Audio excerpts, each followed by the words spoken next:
Hello again. Well, as you heard earlier, the AFL Commission has handed down its penalties to the Adelaide Football Club. Its CEO, Stephen Trigg, football manager Phil Harper, former manager John Reid and former player Kurt Tippett.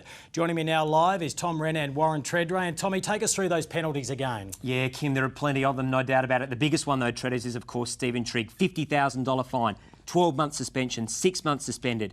Is it fair? Well, it's a fair whack, isn't it? But at the end of the day, it looks like his DNA's been all over this. And unfortunately for Adelaide fans, you're going to be without your CEO for a period of time. Honestly can't see, Tommy, how he can stay in his job as the boss at the Adelaide Footy Club. So a lot of pressure. He said his board will make a decision. He's left it up to them. But honestly, I think he is going to have to move on. Well, Rob Chapman hasn't exactly backed him 100%. Let's have a bit of a listen as to what he had to say. You know that I'm a personal supporter of Stephen.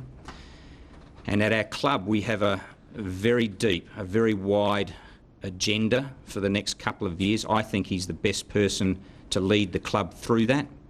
But that is speculative. We'll just have to wait and see what the board finally decides over the next couple of days.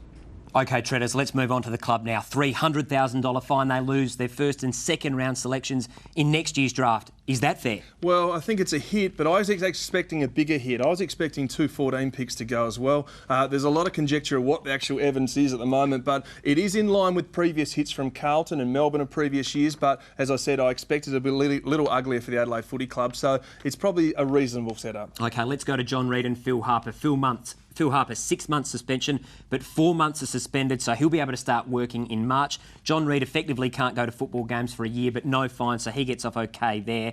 Kurt Tippett's the other one. A year suspension, half of it suspended, so he can start playing in round 12. Has he got off lightly? Well, it's very interesting, isn't it? Adelaide play Sydney in round 11, so he'll miss that one here at Amy Stadium. The Sydney Swans moments ago released a press release saying they're still committed to picking him up. It looks like GWS aren't interested at his $900,000 pay packet, so he's copped a hit, but at the end of the day, he's going to end up a Swan by the look of it, so I'm not sure it's really hurt him that much. That will really annoy Crows fans that he gets to go where he wants to, and they've been whacked. This has been an amazing story. There's going to be more fallout, Kim, no doubt about it.